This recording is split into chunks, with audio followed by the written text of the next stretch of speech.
I want to begin this morning by telling us a story that actually happened just yesterday. That is going to signify the realities of understanding how that Christ gives us victory in our lives. The story begins by yesterday, Linda and I doing a lot of things, running around the country. And at the end of our running arounds, we were going to go buy some groceries. So we go to the store, we purchase some groceries, and then we head home, and there was one thing that the grocery store didn't have that we needed to stop at another grocery store to pick up so that you could have the barbecue at the potluck today, so you could eat Linda's dish. Well, we want to hurry up and get home, so we forgot to stop at that other store and purchase that last item in Lewiston. So we get all the way home, bring the groceries in, we unload them, and Linda goes, "Oh! Oh!" I go, "What did you forget?" She goes, "I forgot the Gonzadola." The cheese, Gonzola or Gonzadola or Gazzola or whatever you call it. Anyway, it said cheese. You got to have the cheese. And I said, "Oh, they won't know the difference. Just put some other cheese in there." "Oh, I got to have the Gonzadola cheese." You know, that means going back to Lewis. Of course, I'm not volunteering, right? It just, you know, so she goes in, she pulls out of the refrigerator another thing. She goes, "This is kind of starting to get old and moldy." And I said, "Perfect. They won't know the difference. They're moldy themselves. They won't know. Pastor Chuck, he's already moldy. He'll just go right in and out, and it's not a problem." Brother Pastor Chuck. No, gotta have this. Of course, I'm not volunteering. She didn't volunteer. So now it's right? Well, I kind of felt like that it wasn't a husband thing that I sensed. I just kind of felt like I needed to go, right? And so I justified it. I just said to myself, well, that'll give me a little more time to get ready for the sermon, and I'll just kind of pray. I'll utilize it instead of being ticked off at my wife, right, for forgetting and causing me all this discomfort. I'll just pray. Work on my sermon. So I leave. So I go to the store, and I get the item, and I get another item, and so I'm standing in line into the speed line. Well, there's a customer here, and now she begins to get checked out. And the checker gets halfway through and goes, "Well, I'm going to stop right there."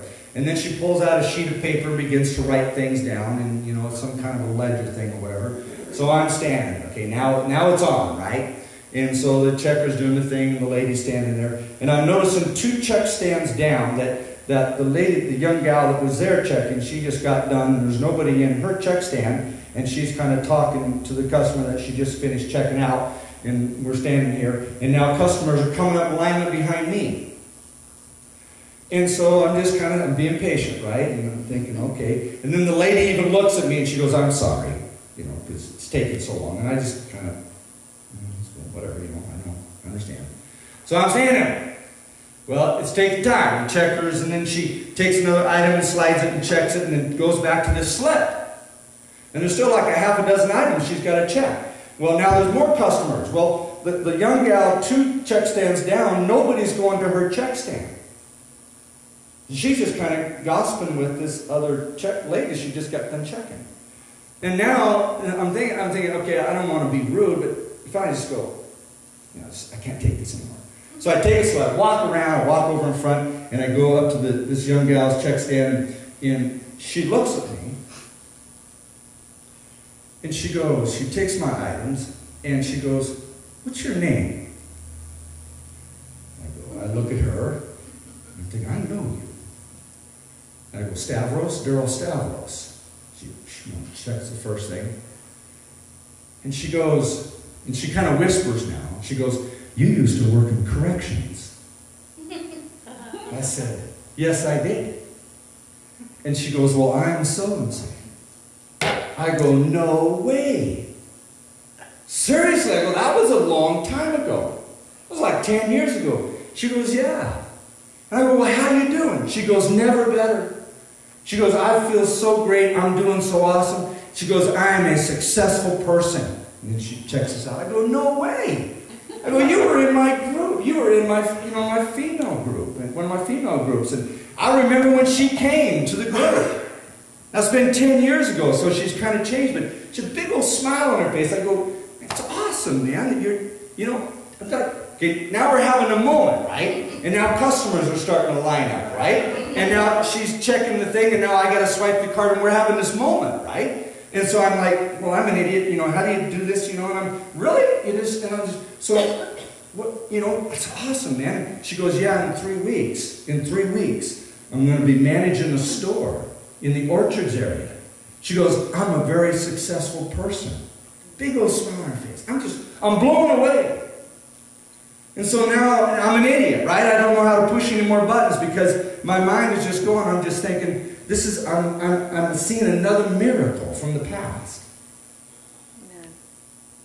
I'm experiencing another miracle from the past.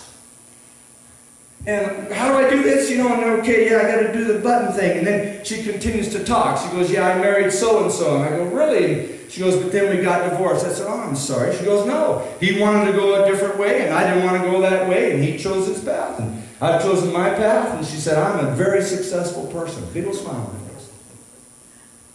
Now, if you've known where these people have come from, you know what that means when they say, I'm a very successful person. She was in the drugs, she was in the selling, she was in the using. She spent several years in prison. I remember when she came out of prison. She came to my office there in Coeur d'Alene. And so I finally get done with the transaction, and she goes, I said, so you live here in Williston? Yeah. And she goes, where do you live? I said, well, Lapway. I said, I pastor, Lapway Assembly, we're wrapping up, right? I pastor, Lapway Assembly God Church in Lapway. Man, it's so awesome to see you. And she goes, yeah, it's so good to see you. And, now other customers up. And now I take my bags and I begin to walk out. And as I'm walking out, the Lord speaks to me and says, where I send my word, it will profit. Folks, let me tell you something. And I know I've shared this with you before, but it's come that I share this with us again. There were moments in time. Listen now. God sent me to that place as His representative to the incredible loss, hurting, and suffering. And there were moments in time where we were doing aftercare therapy and group, and I was well prepared, and I'm learning and growing, and I would write something down on the board, and things are coming out of my mouth, and now I'm a well-educated man. And I would write this on the board, and then I would speak it, and I would turn and I would address, the 15 clients that were there, and the probation and parole officer sitting right next to me. And it's so profound. And then I would sit down, and everyone is silent. You cannot speak when the power of God is in the room. You cannot speak. You don't jump up and start dancing. You don't start talking amongst yourselves. You don't even start singing. You cannot speak. The power of God is present. And it seemed like hours would go by. And after I would speak what I spoke, I sat down and I would say, God, I have no idea what I just said, and I've never said it before, and I don't know how to say what you just told me to say. And every head is just down, and probation parole officer sitting right here, and her head is down, and I'm having this conversation with God. I'm going, what? God. And His power was in that room. And once again, after all of these years, here's the kicker, folks. What I was sharing with them was basically two things. Number one was the kindness of Jesus Christ. Never judged them, never begrade them, didn't calculate them, just received them for what they were. Stories about lives that I wish I did not know. Stories of lives that I've never shared with anyone and won't share. It's unbelievable what one human being will do to another human being. It's just, you can't talk about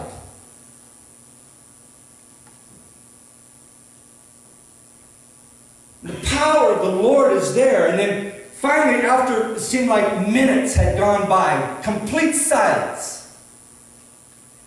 And the reason for the silence was this, folks, is that there's power in knowledge. And that power of knowledge has its ability to go and seek where it will be sent, and it takes time for the power of that knowledge to get down deep inside and to root it up, to dig it up, and then to plant a seed into that now fresh, fertile heart. And nobody can talk while the power of the Lord, of the knowledge of God, knowledge of wisdom, it's doing its work. You cannot disrupt the power of the Holy Spirit as it works.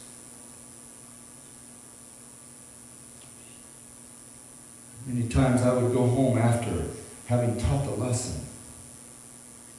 And again, I've shared this with you before, but I'm weeping on my way home. I'm staggered that it is God. What are you doing? I don't even know what you're doing.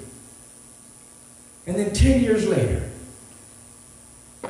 5 years later, I remember this one gal. She came in. I was talking with Linda the other day. Just like it happened yesterday. It's like 12 years ago, and I'm sitting here. Long blonde hair, and it's in the middle of summertime. She's an attractive woman, spent 5 years in prison doing drugs and other kind of stuff. And she walks in and she kind of looks at me and goes, "So, you're our teacher?" And I'm just like, "I'm him." "Oh, that's nice. And you're our teacher." And so, you know, and start talking. It was like a half a dozen of these ladies. Like a dozen of them all get out at one time, right? And now a half a dozen of them's coming into the group at one time. They're all, "Oh, so we got a man in here." "Well, that's nice." And sit down, and they sit down. I'm just thinking, this is going to be joyous.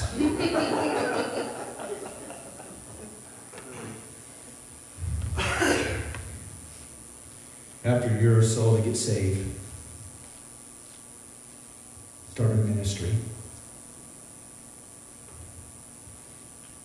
I was working in a school. I was doing some other stuff in the school, and I brought her in. She'd cleaned up, fixed up herself, now a successful person. Brought her in and have her speak to these 7th and 8th grade class about drugs and alcohol and crime, doing those kind of things. Brought her in as a speaker. Bad news is later she fell away, but the good news is she's come back. And now she's got a couple jobs. She's doing hairstyling. I said, "You're a teacher." Now she works on the hair, and she's a very successful person.